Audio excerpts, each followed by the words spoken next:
ఈరోజు ఆదివారం, సూర్యోదయానికి పుష్యమి నక్షత్రం ఉంది. ఆదివారం పుష్యమి నక్షత్రంతో కలిసి వస్తే దీన్ని పుష్యార్క యోగం అనే పేరుతో పిలుస్తారు. జ్యోతిష శాస్త్రంలో పుష్యార్క యోగానికి ఉన్న ప్రాధాన్యత ఏంటో, పుష్యార్క యోగం ఉన్నప్పుడు ఎలాంటి విధి విధానాలు పాటిస్తే అద్భుత ఫలితాలు చేకూరుతాయో, పుష్యార్క యోగం ఉన్నప్పుడు ఎలాంటి పనులు చేయకూడదో, ప్రామాణిక జ్యోతిష శాస్త్ర గ్రంథాలను అనుసరించి పుష్యార్క యోగం ఉన్నప్పుడు పాటించాల్సిన ముఖ్యమైన విధి విధానం ఏంటో నేటి శుభం లాభం అనే శీర్షికన పరిశీలిద్దాం.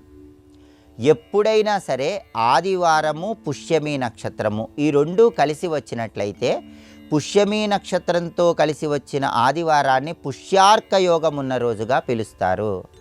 ఈరోజు సూర్యోదయానికి పుష్యమి నక్షత్రం ఉంది కాబట్టి పుష్యమి నక్షత్రంతో కూడిన ఆదివారం పుష్యార్క యోగం ఉంది.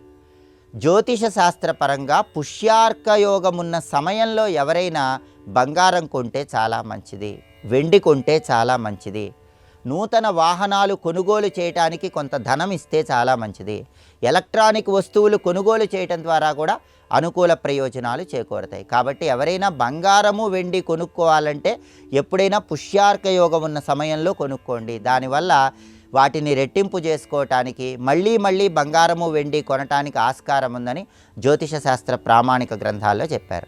అలాగే కొత్తగా ఉద్యోగంలో చేరటానికి ఈ యోగం చాలా మంచిది. వ్యాపార సంబంధమైనటువంటి ముఖ్యమైన ఒప్పందాలు చేసుకోవటానికి కూడా పుష్యార్క యోగం విశేషంగా అనుకూలిస్తుంది. అలాగే ఎవరైనా శంకుస్థాపన, గృహారంభము, గృహప్రవేశము ఇటువంటివి పుష్యార్క యోగం ఉన్న సమయంలో చేసుకోవటం ద్వారా ఉత్తమ ప్రయోజనాలు చేకూరుతాయి. అలాగే ఎవరైనా అద్దె ఇల్లు మారాలంటే పుష్యార్క యోగం ఉన్నప్పుడు మారితే మీరు మళ్ళీ ఇంకొక ఇంట్లోకి వెళ్ళాక అదృష్టాన్ని త్వరగా అందిపుచ్చుకోవచ్చు. కాబట్టి ఇల్లు మారటానికి కూడా ఈ పుష్యార్క యోగం చాలా అనుకూలమైన యోగం.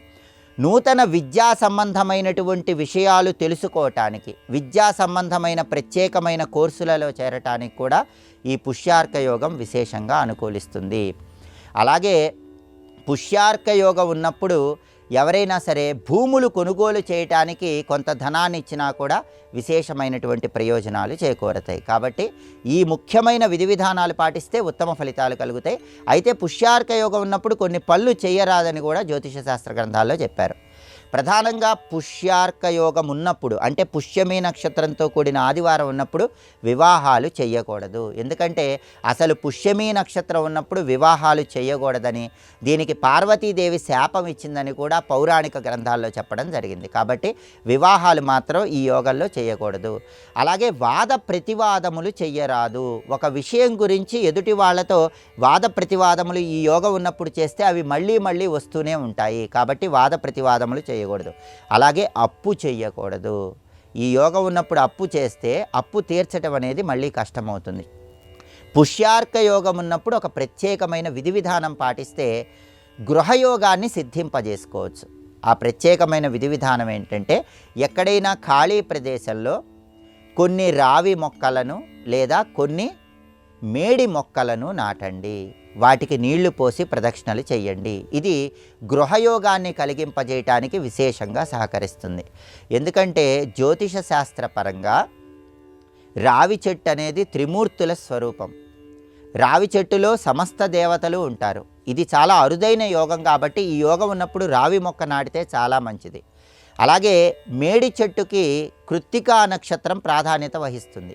ఆ నక్షత్రానికి అధిపతి సూర్యుడు. కాబట్టి సూర్య సంబంధిత శక్తి మేడి చెట్టులో ఉంటుంది. కాబట్టి పుష్యార్క యోగం ఉన్నప్పుడు మేడి చెట్టు నాటినా కూడా ఉత్తమ ఫలితాలు కలుగుతాయి. రావి మొక్క, మేడి మొక్క మీకు వీలైనన్ని నాటి నీళ్లు పోసి ఈ యోగం ఉన్నప్పుడు ప్రదక్షిణలు చేస్తే గృహయోగానికి ఆటంకాలు ఎదురవుతున్న తరుణంలో ఆ ఆటంకాల నుంచి చాలా సులభంగా బయటపడవచ్చు. కాబట్టి జ్యోతిష శాస్త్రంలో ఈ యోగం ఉన్నప్పుడు ఎప్పుడైనా సరే ఆ యోగము నడుస్తున్న సమయంలో ఈ విధి విధానాలు పాటించాలి. అయితే జ్యోతిష శాస్త్రంలో ఇంకొక ముఖ్యమైన విషయం కూడా చెప్పారు. అదేంటంటే పుష్యార్క యోగం ఉన్నప్పటికీ ఆ యోగం ఉన్న సమయంలో వర్జ్యం లేకుండా చూసుకోండి, దుర్ముహూర్తం లేకుండా చూసుకోండి.